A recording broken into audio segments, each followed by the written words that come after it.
The future of America is expensive, and the government is looking to you to pay for it. The federal government levies a death tax, which is a 40% tax on value above a certain threshold. Now, at the moment, that threshold sits right around $12 million, so high that 99.9% of estates are unaffected. But with the national debt continuing to climb, the government needs to generate more income. Lowering the estate tax threshold and expanding the death tax is a likely route they could take.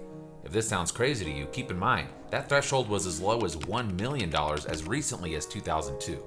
The death tax must be paid within 9 months of the date of death, so oftentimes heirs are forced to panic sell assets belonging to the deceased in a fire sale to pay the tax. Now keep in mind, we're just talking federal estate taxes for the purposes of this video. Many states have their own state estate taxes that would be levied in addition to the federal death tax.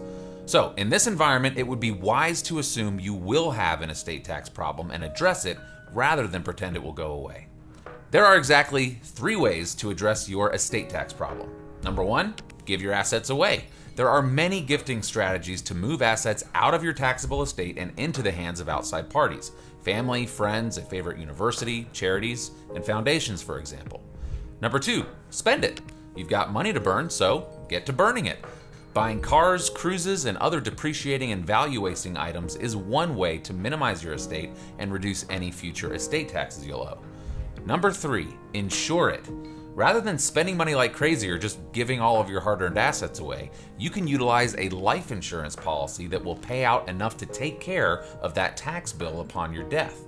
This strategy turns pennies into dollars and lets a life insurance company pay your estate tax bill for you.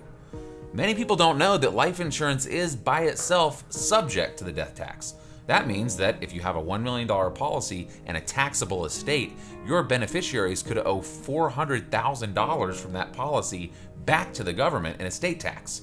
So, to take proper and full advantage of this life insurance strategy, the insurance policy must be set up in a way that does not include the policy in your estate. This is where an irrevocable life insurance trust, or ILIT, comes into play. An ILIT sets up a trust outside of your estate that will own, pay for, and be the beneficiary of a life insurance policy on your life. Now, an ILIT is not simple to set up, and you will need the help of a skilled estate planning attorney to execute this strategy.